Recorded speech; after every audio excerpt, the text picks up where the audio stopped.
اسمحوا لي غندخل معكم في الموضوع مباشره. كما كتشوفوا انا غادي نخلط الاسمنت ديالي باش نعمر الكونتر مارش، باش الناس اللي كيبغيو يصلحوا المنازل ديالهم تكون عندهم واحد الفكره.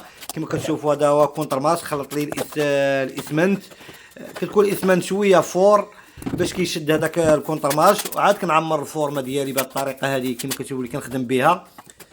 باش كاينين الناس كيسولوني بزاف كيبغيو يستافدوا، وانا كنقاسم معكم هاد التجربه ديال تركيب الرخام. المهم هذه هي الطريقه اللي كنخدموا بها دائما، واحسن طريقه لتركيب الرخام هي هاد الطريقه هذه. وكنجروا الفورمه ديالنا بهاد الطريقه بالميزان، كنتاكدوا من لابونت، كنتاكدوا من الميزان على الطول. المهم كاع جميع الزوايا ديال الدرجه او ديال المارش كنتاكدوا بهاد الطريقه.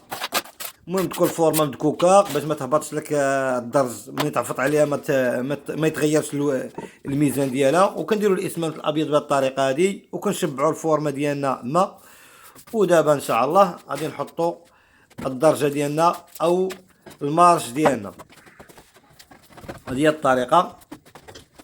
ومني كتحط كتحقق من الدرجه، من الميزان، من الناحيه ديال الخروج ديال الامام ديال الدرجه، من الجانب ديال اليمين ديالي كما كتشوفوا هي تحققت منها.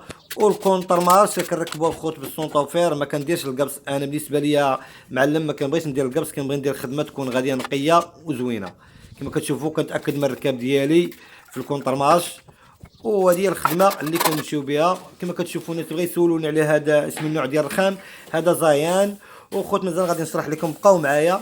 بالنسبه لهذا الزايان هذا راه قلنا الثمن ديالو هو 300 درهم، وغير السلعه 300 درهم المتر كاري. عاد لابوز حتى هو او التركاب حتى هو عنده واحد الثمن ديالو باش كنركبوا هذا الدرج هذا. وخليوكم معايا غادي نوريكم النهايه ديال هذا الدرج هذا. واخا ما ضيقه الوقت ما صورتش من البدايه، وسمحوا لي غنوريكم كيف طلع هذا الدرج هذا، وغتعطوني الراي ديالكم ومازال غنشرح لكم ان شاء الله. المهم خوتي خواتاتي، من بعد ما كملنا التركيب ديال الدرج، هذه هي الدخله ديال المنزل. كما كتشوفوا فيها شي 3 متر ديال الطول. حاولنا نقسموها على 5، ودرنا 5 الالواح كما كتشوفوا، وجناهم في اللاكس. هنا 4 الالواح، في الاتجاه الاخر درنا غير وحده، داكشي طلع متناسق اللهم بارك. المهم اللي غادي نحاولوا غادي نركزوا عليه، راكم شفتوا انتم راكم كتشوفوا كتحكموا. بالنسبه هنا فين كيبان الخبره ديال المعلم هي في هاد الشعريات. شوفوا الطريقه ديال التركيب ديال الشعريات، جاو مقادين في الروز ديالهم. الراكول ما كاينش، الراكول مخدوم بطريقه جميله، البدايه مخدومه بطريقه جميله بكل صراحه. انا ما غنشكرش لكم راسي، ولكن نتوما اللي غتشوفوا وغتحكموا وغتقولوا لي الراي ديالكم في هذا الدرج هذا. من بعد ما ركبنا الدرج، ركبنا البلينتر، ركبنا الكليماير. مهم وكان عطيتكم الفيديو في الاول كيفاش كان هاد الدرج وكيفاش ولا غيرناه، كنقولوا 99% من التغيير. درنا دروج اللي هما روميين، كانوا بطريقه بلديه وطريقه عشوائيه، ورديناهم بطريقه اللي هي جميله. شوفوا الطريقه ديال الشعريات، الخد خدمه بكل صراحه، خدمه رائعه. انا ما غنشكرش لكم راسي، ولكن نتوما راه كتشوفوا كالناس اللي باغا تصلح والناس اللي باغا تصلح المنازل ديالها، راه كيشوفوا وكتبان لكم الطريقه كيفاش الطريقه واش ممتازه ولا ماشي ممتازه في التركيب. بالنسبه للاختيار ديال الانواع ديال الرخام، خوت راه الكليان كل واحد شنو كيختار. كاين بالنسبه للكليانه عجبها هذا الزيان هذا، وبكل صراحه انا مشيت معاها، عجبني لانه زيان فاتح وفيه الابيض وفيه الكري، كيفتح الدروج بكل صراحه وكيطلع زوين. انا بالنسبه للرخام ديال المغرب عندنا شي 5 الاشكال ولا 6، واغلبيه هاد الخمسه غالقين في اللون، غالقين. بالنسبه لغالقين وما كيطلعوش زوينين في الدروج اللي كيكونوا مظلمين. هادو شو الدروج مضوين وشوه تبارك الله كيطلع. الا درتي ليهم شي حاجه اللي غالقه ما غيجوش زوينين. المهم ركزوا على الشعريه الخوت كيف الطريقه ديال التركيب.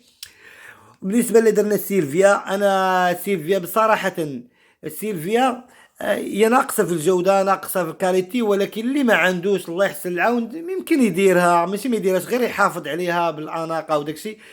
بالنسبه للزايان راه تجربه قديمه، الناس راه خدموه في المنازل ديالهم وكيشكروه، ومعروف زايان كيصبر وكيحافظ على الجوده ديالو، هذا باش مزيان زايان.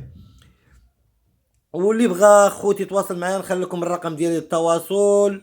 المهم قلنا زيارة 300 درهم، والباقي الانواع الاخرى 240 درهم. ومرحبا بكم الخوت، اللي بغى شي حاجه مرحبا والمرحبا. صورنا معكم هذا المقطع باش غير نقربوكم من الطريقه ديال التركيب ديال الدار ديال الرخام بزاف وخوت سمحوا لي راه ما شرحتش لكم، راه ضيقه الوقت علاش ما شرحت لكم. شوفوا هنا قلت لكم اخوت الشعريات الطريقه كيفاش مخدومين الشعريات طريقه، وبحثوا غتفرجوا في فيديوهات وما غتلقاوش بحال الطريقه ديال هاد التركيب ديال الشعريات اللي هي بكل صراحه كتغلب كثير من المعلمين، كتغلبهم هاد الطريقه.